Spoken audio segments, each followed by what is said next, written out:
बेदर्द पिया। आज शादी हो रही थी उसकी। किसके साथ हो रही थी? क्यों हो रही थी? ये वो कुछ नहीं जानती थी। उसे तो सख्ती से तैयार होने का आदेश दिया गया था और बिना उसकी अनुमति के उसे तैयार भी कर दिया गया था। मानो एक गुड़िया को कपड़े पहनाकर मंडप में बिठा दिया गया हो। हर तरफ चहल पहल थी। औरतें ठहाके लगा रही थी। आदमी लोग इधर उधर दौड़ भाग कर रहे थे। सब खुश थे। बस खुश नहीं थी तो वो दुल्हन, जिसकी जिंदगी आज बदलने वाली थी। वो किसी गुड़िया की तरह मंडप के पास रखी एक कुर्सी पर बैठी थी और अवन की अग्नि को लगातार देख रही थी। उसे कोई फर्क नहीं पड़ रहा था कि उसकी शादी हो रही है या फिर कितने लोग उसके आसपास बैठे हैं। उसे तो बस यही लग रहा था कि वो एक जहन्नुम से निकलकर दूसरे जहन्नुम में जा रही थी। यहाँ कुछ अपने कहने के लिए लोग तो थे, वहाँ न जाने कौन होगा इसके साथ वो रहेगी। वही उसी हॉल में एक कमरे में एक लड़की गुस्से में सामान इधर उधर फेंक रही थी और उसके माता पिता उसे रोकने की कोशिश में लगे थे।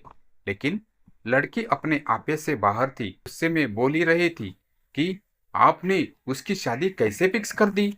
इतने अच्छे लड़के के साथ? वो तो मेरा होना चाहिए था। मैं उससे शादी करना चाहती हूँ।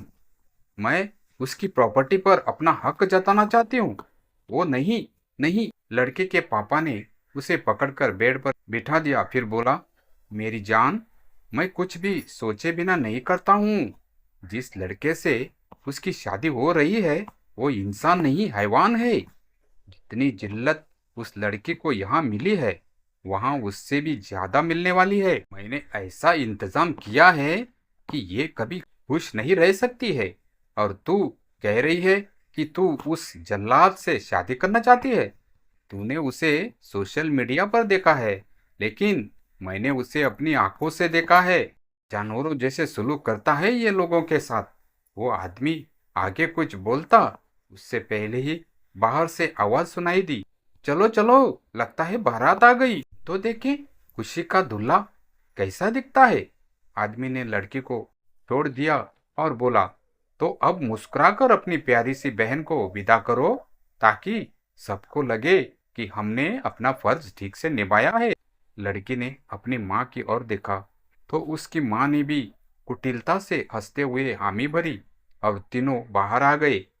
अब सब लोग दूल्हे को देखने के लिए बेताब हो रहे थे। और वो भी क्यों ना, एशिया का सबसे छोटे उम्र का और सबसे बड़ा बिजनेसमैन था रजत सिंघानिया। जितना बड़ा नाम उतने ही बड़े काम। रजत सिंघानिया दिखने में बहुत स्मार्ट और हैंडसम था। ये लोगों के सामने बहुत कम आता है, लेकिन सोशल मीडिया पर एक्टिव रहता है और अपने फोटोज शेयर करता रहता है। लेकिन फोटोज से कोई इसके स्वभाव का पता नहीं लगा पाया। कोई कहता है ये इंसान नहीं जानवर है, तो कोई कहता है कि ये दिखने में खड़ूस टाइप नहीं है, बस लोग बदनाम कर रहे हैं। सब लोग बारात के स्वागत में खड़े हो गए और इंतजार करने लगे। तभी बड़ी सी गाड़ी आकर सबके सामने रुकी तो सबके चेहरे चमक उठे। उसमें से लगभग 6 फुट का अच्छी कद काठी का लड़का बाहर निकला। उसने सेहरा बांध रखा था और ब्लैक कलर का सूट पहना था। सेहरा रहने की वजह से किसी को उसका चेहरा दिखाई नहीं दे रहा था, लेकिन लोग तो उसे ऐसे देखकर ही खुश हो रहे थे मानो कोई देवता आसमान से उतर कर आया हो। ये रजत सिंघानिया था। वो अकेले ही उन लोगों की ओर बढ़ गया तो सब लोग कुसुर पुसुर करने लगे कि ये अकेला ही क्यों आया है। क्या इसके परिवार में कोई नहीं है या फिर ये लेकर नहीं आया? रजत जैसे ही सबके पास पहुंचा सबके मुंह बंद हो गए और एक झूठी मुस्कान सबके चेहरों पर खिल गई। अंदर मंडप के पास बैठी खुशी शर्मा को ये तक एहसास नहीं था कि उसके आसपास अब कोई है। वो अकेली हॉल में बैठी एकटक जमीन को निहार रही थी।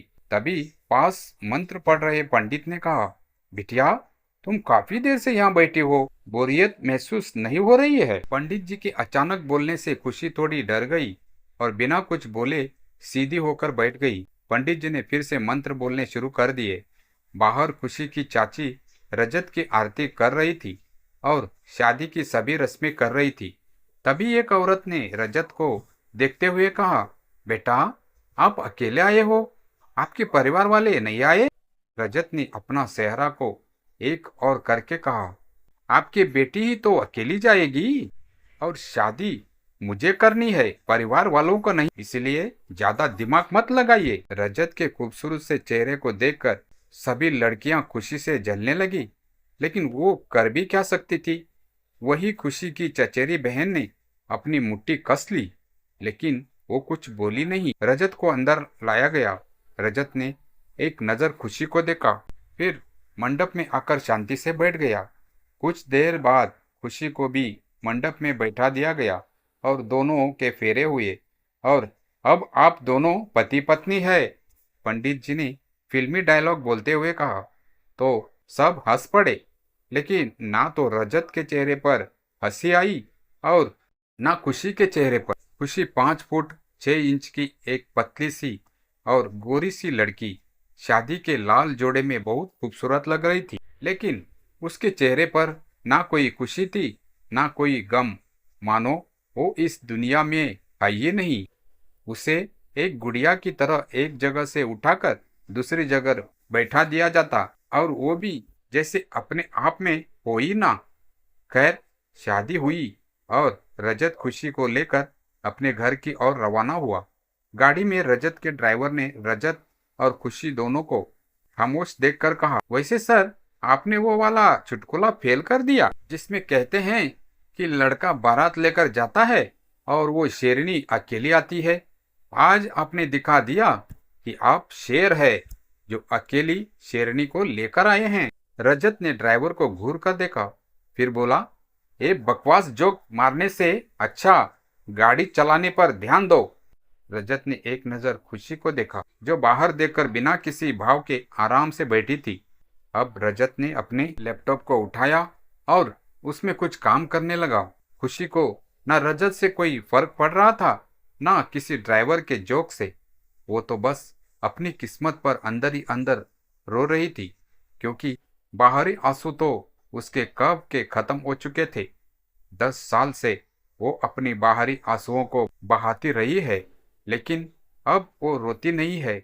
जो होता है उसे सहती हो और बस सहती। चाचा चाची और बहन के जुल्मों की सारी हदें पहुंच चुकी थी और अब उसे बिना बताए उसकी शादी कर दी गई। उसने इन 10 सालों में अपने आप को एक चुप्पी में कैद कर लिया था। अब उसे कोई कुछ कहता तो वो बिना कुछ बोले मान जाती है। बोलना हंसना तो वो भूल ही गई है। उसकी जिंदगी में बोलने और हंसने की ना कोई वजह थी और ना कोई ऐसा था जो उससे बातें करना चाहता हो। इसलिए उसने अपने आप को अपने अंदर ही समेट लिया था। रजत का घर आ चुका था। रजत बाहर निकल गया, लेकिन खुशी अभी बैठी रही, क्योंकि उसे नहीं पता था कि घर आया है या नहीं और आगे क्या करना है। वो इन सब बातों से अनजान थी। जब रजत ने खुशी को अपने आसपास नहीं पाया तो उसने मुड़कर देखा। खुशी अभी भी भाव शून्य होकर बैठी थी। रजत के चेहरे पर गुस्से के भाव आ गए, लेकिन तभी एक दुबला पतला सा लड़का उसकी ओर दौड़ता हुआ आया। उसकी उम्र लगभग 17 साल थी। उसने रजत से कहा, भैया, मैं ले आता हूँ मेम साहब को। रजत ने लड़के को खुशी को लाने का इशारा किया तो लड़का दौड़कर खुशी के पास गया और कार का दरवाजा खोलकर बोला, मैडम, घर आ गया है, आप बाहर आ जाइए, सर आपका इंतजार कर रहे हैं। खुशी ने अपने लहंगे को संभाला और बाहर आ गई। वो एक बहुत ही खूबसूरत से घर के बाहर खड़ी थी। उसके ठीक सामने एक सुंदर सा लॉन था, जिसे देखकर खुशी को थोड़ा सुकून मिला। अब वो पलटी तो सामने सफेद पत्थर से बना एक खूबसूरत बंगला था। तभी उसकी नजर रजत पर पड़ी। रजत उसे उसी की तरह बिना किसी भाव के देख रहा था। तभी लड़के ने खुशी को चलने के लिए कहा तो खुशी चलते हुए रजत के पास आ गई। जैसे ही खुशी रजत के बगल में आकर खड़ी हुई, रजत उससे दूर होते हुए लड़के से बोला, जॉली, इसे यहाँ के रूल्स और बाकी काम समझा दो। अगर इससे एक भी गलती हुई तो सजा तुझे मिलेगी। लड़का जिसका नाम जॉली था उसने हाँ में सिर हिलाया तो रजत चला गया।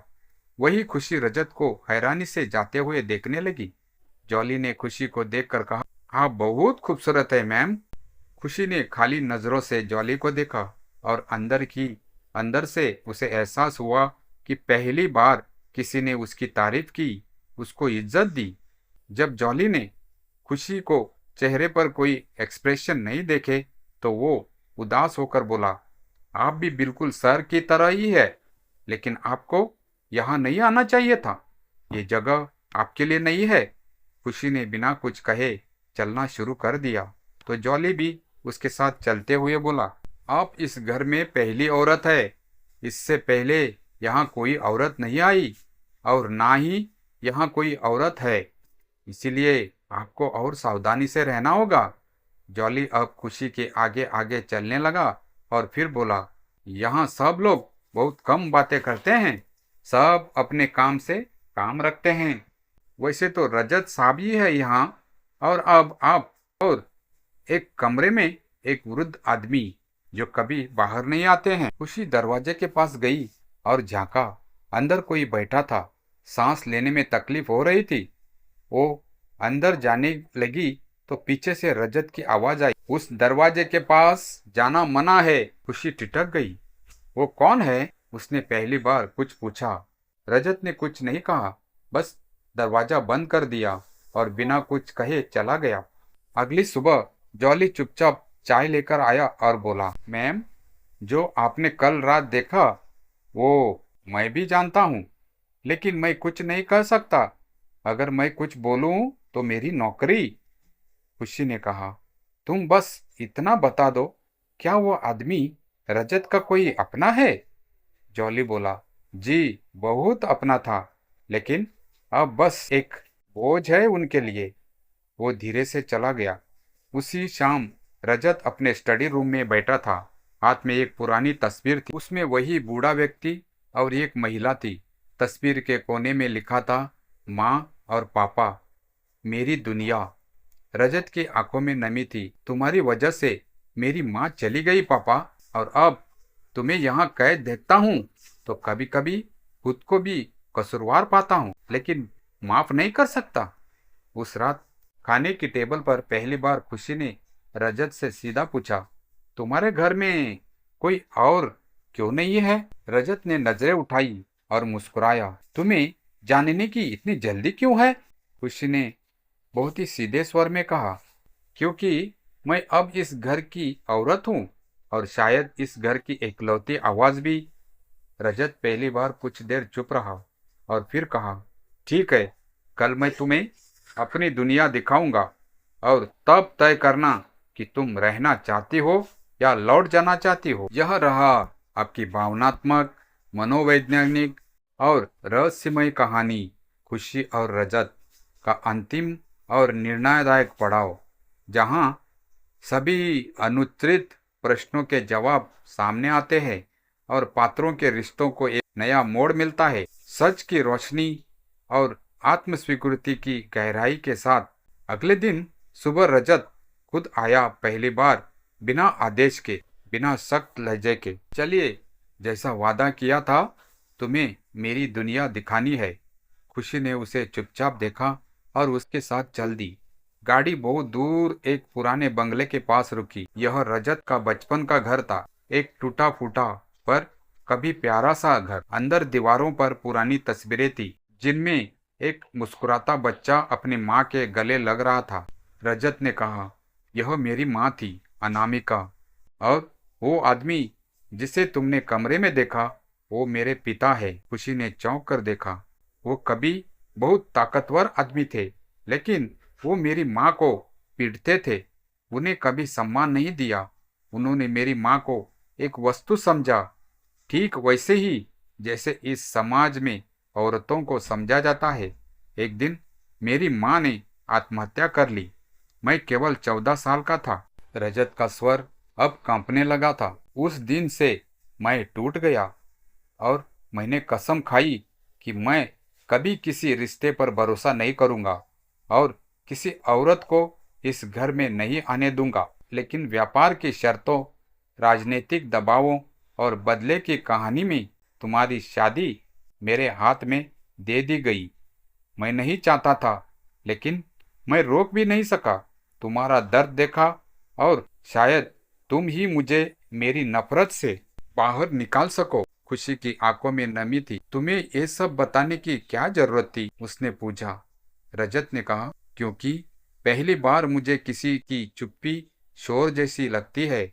तुम्हारी चुप्पी मुझे खुद से मिलाव रही है और अब मैं चाहता हूँ कि तुम मेरी जिंदगी का फैसला करो। खुशी कुछ देर खामोश रही, फिर कहा, मैं भी टूटी थी, लेकिन अब मैं और टूटना नहीं चाहती। अगर तुम्हें मेरी चुप्पी समझ आती है तो मेरे शब्दों को भी समझने की हिम्मत रखो।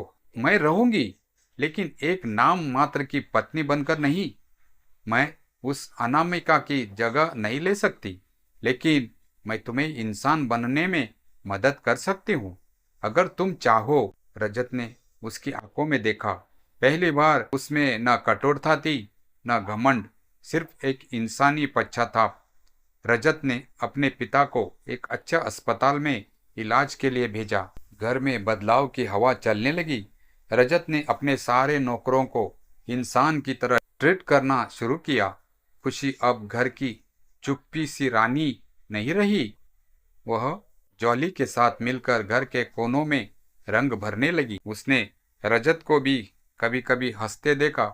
रजत ने एक दिन उससे कहा, क्या तुम मुझसे सच में प्यार कर सकती हो? खुशी ने मुस्कुराकर कहा, जब तुम मुझसे डरना छोड़ दोगे और खुद से लड़ना बंद कर दोगे, तब शायद। हाँ। वो दोनों एक ही छत के नीचे दो टूटे हुए लोग थे, लेकिन अब उन टुकड़ों से एक नई तस्वीर बनने लगी थी। शादी की रात जो रिश्ता केवल रस्म था, अब धीरे धीरे जीवन बनता जा रहा था, जहाँ न कोई जबरदस्ती थी, न कोई डर, केवल समझ और समय की समझदारी थी। कभी कभी दो अधूरी जिंदगियां मिलकर एक पूरी कहानी बन जाती है। यही थी खुशी और रजत की कहानी। दर्द से जन्मी, सन्नाटे में पली और साहस से संवारी गई।